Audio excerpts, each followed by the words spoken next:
Assalamualaikum warahmatullahi wabarakatuh. Perkenalkan, nama saya Teguh Hidayat dengan NIM 19136040. Baiklah, saya di sini akan menjelaskan penginderaan jauh sistem termal. Nama saya Teguh Hidayat. Saya akan mencoba menjelaskan beberapa pertanyaan lalu menjawab pertanyaan tersebut. Yang pertama, yaitu apa perbedaan penginderaan jauh sistem termal dengan penginderaan jauh sistem lainnya? Dan bagaimana azas penginderaan jauh sistem termal? Jawabannya, perbedaan penginderaan jauh sistem termal dengan penginderaan jauh sistem lainnya yang pertama yaitu penginderaan jauh sistem termal memanfaatkan pancaran suhu benda. Yang kedua, sistem termal tidak tergantung pada cuaca. Yang ketiga, perekaman objek dapat digunakan pada saat siang dan malam hari. Yang keempat, sensor yang digunakan dalam perekaman tenaga pancaran adalah radiometer termal dan spektrometer termal. Baiklah, azas penginderaan jauh pada sistem termal. Itu terbagi dua versi, yaitu yang pertama, pancaran tenaga termal. Meliputi yaitu yang pertama, asas pancaran. Asas pancaran itu adalah asas yang pertama pada pancaran tenaga termal. Yang kedua, asas perpindahan panas. Baiklah, yang versi yang kedua yaitu variasi pancaran tenaga termal meliputi A, yaitu panjang gelombang. Panjang gelombang yaitu merupakan variasi pancaran tenaga termal. Yang kedua yaitu suhu permukaan benda. Yang ketiga yaitu nilai pancaran. Baiklah, untuk soal nomor kedua yaitu bagaimana sensor penginderaan jauh sistem termal dan bagaimana cara kerjanya. 1. Sistem non-citra. Yang pertama itu radiometer termal.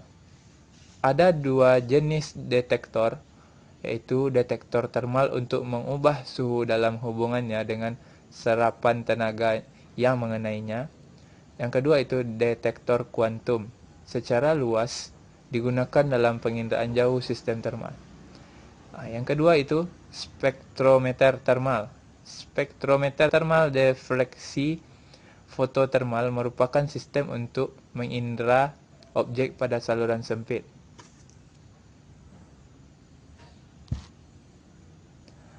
Yang kedua itu sensor pembentukan citra.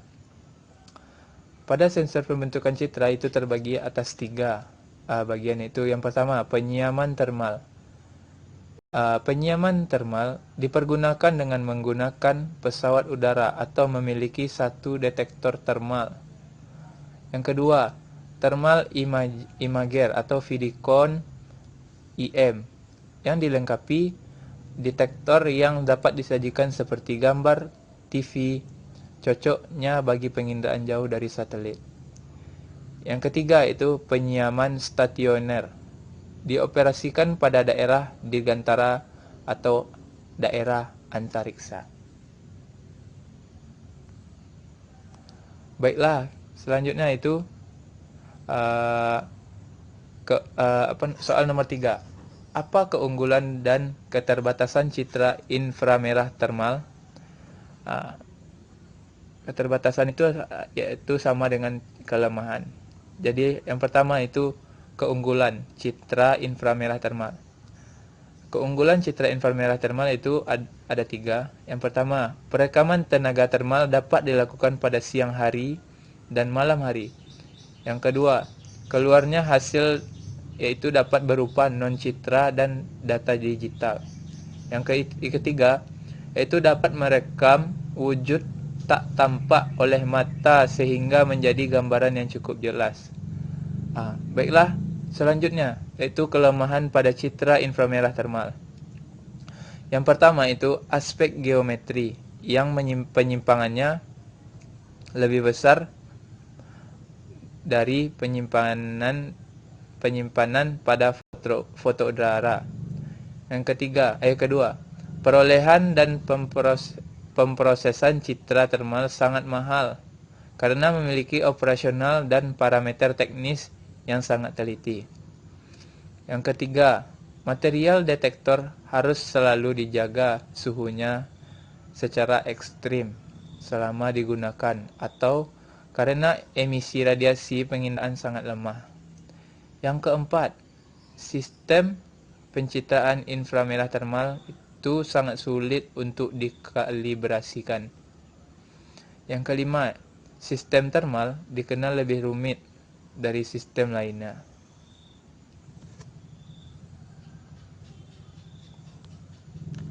Baiklah, itu selanjutnya soal nomor 4. Apa penerapan citra inframerah termal? Yang pertama, yaitu geologi. Geologi yaitu mengetahui aktivitas gunung api aktif, ekspresi permukaan aktivitas geotermal, kebakaran tambang batubara bawah tanah, pemetaan suhu permukaan dan ketahanan termal. Yang kedua yaitu meteorologi. Citra radar cuaca menggambarkan potensi intensitas curah hujan yang dideteksi oleh radar cuaca, profil suhu, komponen atmosfer, sebaran suhu horizontal.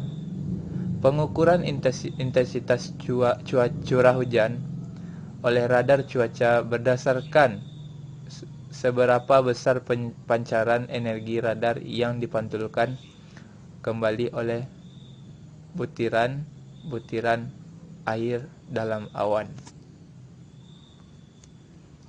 Baiklah, yang selanjutnya itu soal nomor 5. Mengapa penggunaan citra inframerah masih bersifat eksperimental sampai sekarang?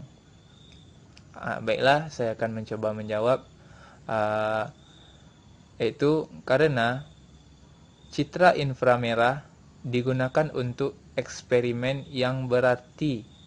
Maksud yang berarti itu yang ingin menguji coba adalah suatu set tindakan dan pengamatan yang dilakukan untuk mengecek atau menyalahkan hipotesis atau mengenali hubungan sebab akibat antar gejala.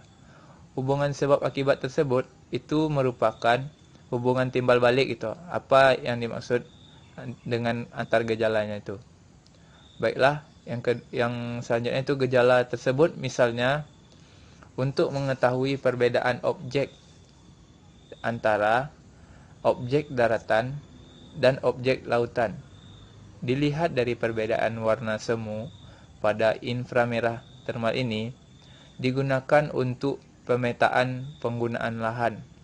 Sebab dengan menggunakan inframerah ini atau inframerah tumbuhan akan terlihat tampak merah. Maksudnya itu seperti ini. Ketika saat kita mengambil foto pada gambar ini, lalu kita menggunakan spektrum inframerah termal, itu pada tumbuhan tampaknya terlihat merah, sedangkan bangunan akan tampak berwarna merah. Baiklah, selanjutnya yaitu soal nomor 6.